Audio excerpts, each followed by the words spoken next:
disease is also known as option A. Mumps, option B. Erythema infectiosum, option C. Measles, option D. Rubella.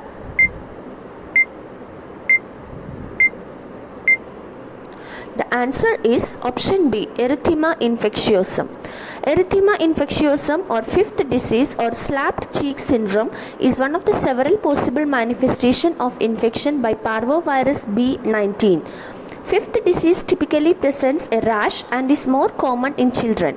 While parvovirus B19 can affect humans of all ages, only 2 out of 10 individuals will present with physical symptoms. The name fifth disease comes from its place on the standard list of rash-causing childhood diseases, which also includes first one measles, second scarlet fever, third rubella, fourth Duke's disease, but no longer widely accepted as distinct from scarlet fever, and sixth roseola.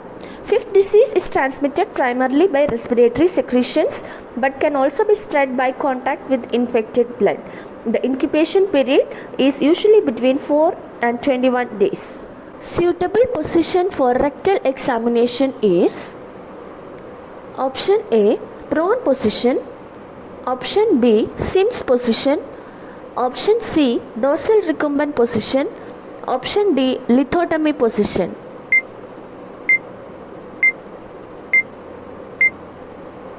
The answer is option B. Sims position. Rectal examination is a diagnostic method used to inspect disorder of lower gastrointestinal tract, prostatic disorders like benign prostatic hyperplasia, active unexplained gastrointestinal bleed, sometimes prior to a colonoscopy or rectoscopy and anal examination. In Sims position, the person will be placed in side-lying position with one leg flexed, because of which the anus is clearly visualized and can facilitate the anus-related procedures. The position is described as follows. The patient lies on their left side. The patient's left lower extremity is straightened. The patient's right lower extremity is flexed at the hip and the leg is flexed at the knee. The bent knee resting against the bed surface or a pillow provides stability. Arms should be comfortably placed bedside the patient, not underneath. Collapsing pulse is also known as option A. Water hammer pulse, option B. Pulsus alternans, option C. Bigymnal pulse, option D. Bounding pulse. The answer is option A. Water hammer pulse. Watson's water hammer pulse, also known as Corrigan's pulse or collapsing pulse, is the medical sign seen in aortic regurgitation, which describes a pulse that is bounding and forceful, rapidly increasing and subsequently collapsing, as if it were the sound of a water hammer that was causing the pulse. It is a forceful pulse with a rapid upstroke and descent. The patient has vomiting that is very similar to coffee grounds. Where can be the location of bleeding? A. Large intestine, B. Small intestine, C. Upper GI tract, D. Rectum.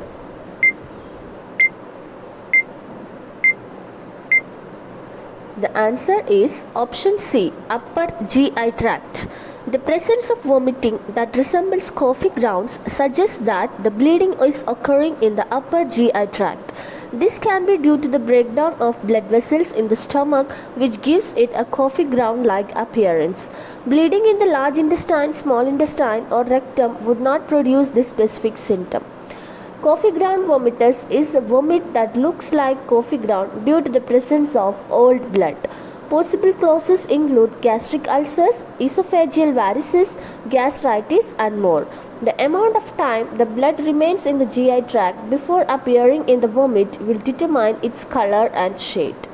A patient has diagnosis of ineffective airway clearance. He has sustained an inhalational burn injury. Amongst the following nursing interventions, which of the following is the most rational nursing intervention? Option A. Encourage coughing every 4 hours. Option B. Monitor oxygen levels every 4 hours. Option C. Monitor respiratory rate and breathing every 4 hours. Option D. Elevate the head of the bed.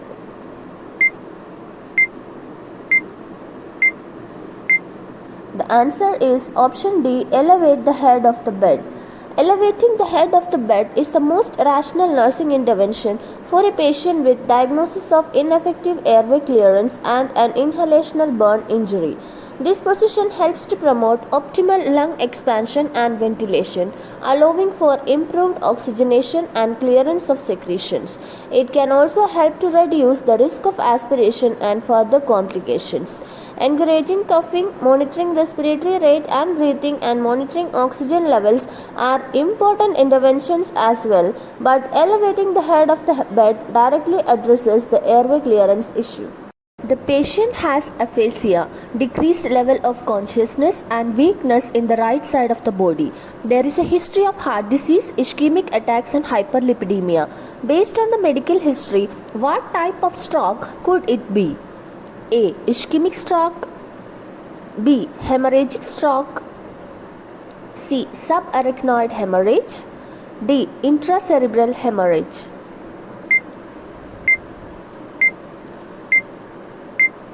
The answer is option A, ischemic stroke. Based on the patient's medical history of heart disease, ischemic attacks and hyperlipidemia, it is likely that the patient is experiencing an ischemic stroke. Ischemic strokes occur when there is a blockage or clot in the blood vessels leading to the brain, resulting in decreased blood flow and oxygen to the brain. This can cause symptoms such as aphasia, decreased consciousness, and weakness on one side of the body. Hemorrhagic stroke, subarachnoid hemorrhage, and intracerebral hemorrhages involve bleeding in the brain and would not be consistent with the patient's medical history. Bed rest is ordered after a client's brain attack results in hemiplegia. Which exercises should the nurse incorporate into the client's plan of 24 hours after the brain attack?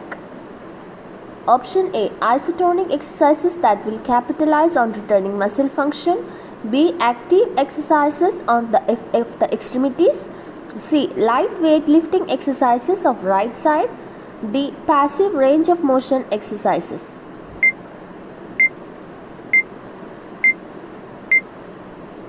The answer is option D, passive range of motion exercises.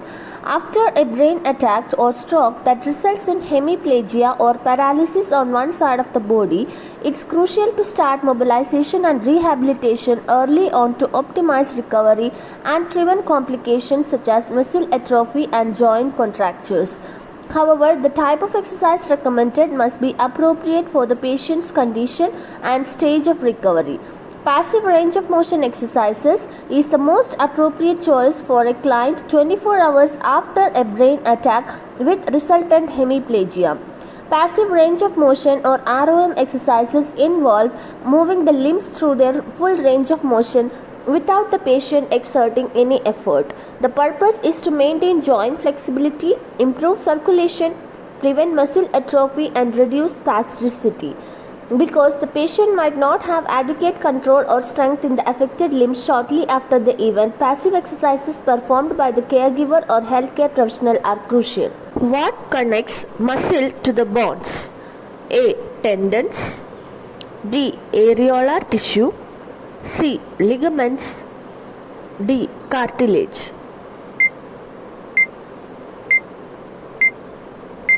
The answer is option A. Tendons.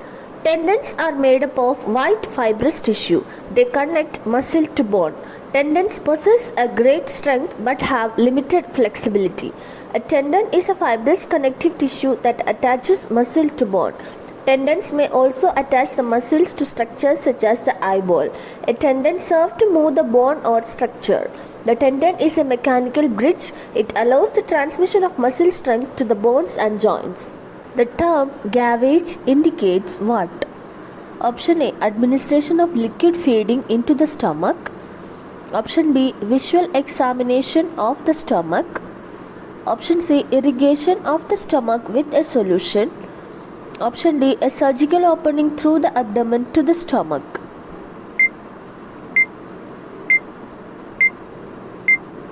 The answer is option A, administration of liquid feeding into the stomach. Gastric gavage is the way of giving medicines and liquids into the including liquid foods through a small tube placed through the nose or mouth into the stomach or small intestine. Sometimes the tube is placed into the stomach or small intestine through an incision or cut made on the outside of the abdomen.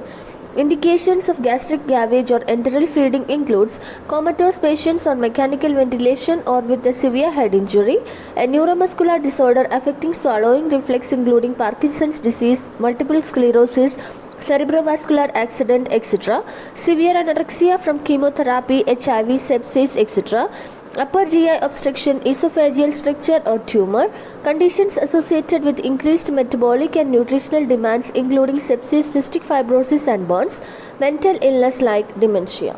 The patient states that he has difficulty sleeping in the hospital because of noise.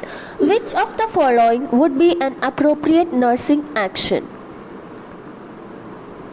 Option A. Administer a sedative at bedtime. Option B. Ambulate the patient for 5 minutes before he retires. Option C. Give the patient a glass of warm milk before bedtime. Option D. Close the patient's door from 9 p.m. to 7 a.m. The answer is option C. Give the patient a glass of warm milk before bedtime.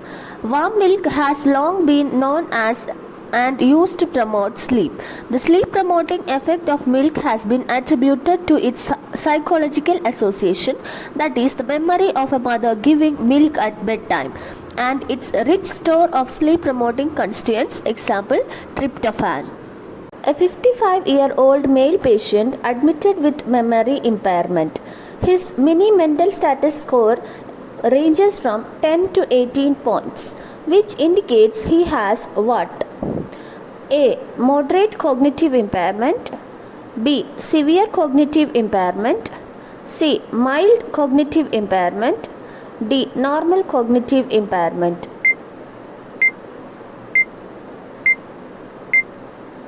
The answer is option A. Moderate cognitive impairment. The Mini Mental Status Examination or MMSE or Folstein test is a 30-point questionnaire that is used extensively in clinical and research settings to measure cognitive impairment. It is commonly used in medicine and allied health science to screen for dementia. It is also used to estimate the severity and progression of cognitive impairment and to follow the course of cognitive changes in an individual over time, thus making it an effective way to document an individual response to treatment. It was originally introduced by Folstein et al. In 1975 in order to differentiate organic psychiatric patients from functional psychiatric patients. Any score of 24 or more out of 30 indicates normal cognition. Below this, scores can indicate severe, that is less than 9 points, moderate, that is 10 to 18 points, mild, that is 19 to 23 points. Facilitating peaceful and supportive care in dying patients is known as option A. Hospice care. Option B. Euthanasia. Option C. Ambulatory care. Option D. Intensive care. The answer is option A. Hospice care. Hospice care focuses on the care, comfort and quality of life of a person with a serious illness who is approaching the end of the life. At some point, it may not be possible to cure a serious illness, or a patient may choose not to undergo certain treatments. Hospice is designed for this situation. Hospice care brings together a team of people with special skills. Among them, nurses, doctors, social workers, spiritual advisors, and trained volunteers will be included. Everyone works together with the person who is dying, the caregiver, and all the family to provide the medical, emotional, and spiritual support needed. When the patient complains of inability to coordinate his muscle movements, resulting in difficulty in walking and performing self-care, the nurse recognizes the patient has one of the following conditions: A. Ataxia. B. Anosmia. C. Rigidity. D. Agnosia.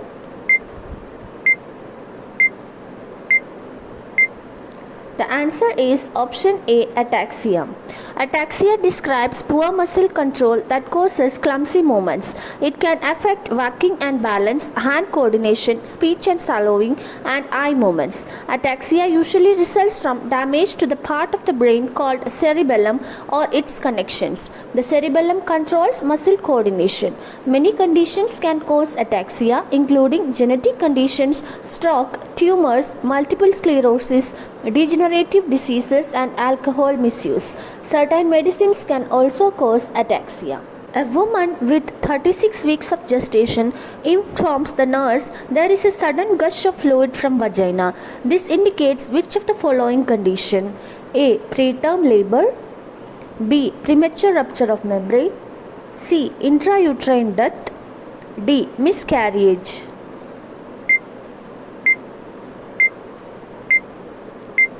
The answer is option B, premature rupture of membranes. Premature rupture of membranes or PROM is a rupture or breaking open of the membranes or amniotic sac before the labor begins. If PROM or premature rupture of membranes occurs before 37 weeks of pregnancy, it is called preterm premature rupture of membranes. Rupture of membranes near the end of pregnancy or term may be caused by a natural weakening of the membranes or from the force of contractions. Before term, preterm premature rupture of membranes is often due to an infection in the uterus. The process of eliminating or destroying symptomatic carriage of microorganisms in the instruments is referred to as option A, decontamination, option B, sterilization, option C, decolonization, option D, disinfection. The answer is option B, sterilization. Sterilization is defined as a process of complete elimination or destruction of all forms of microbial life, that is both vegetative and spore forms, which is carried out by various physical and chemical methods. Sterilization can be achieved by high pressure steam known as autoclave, or dry heat oven known as a hot air oven, or chemical sterilants such as glutaraldehyde or formaldehyde solutions, or physical agents such as radiations.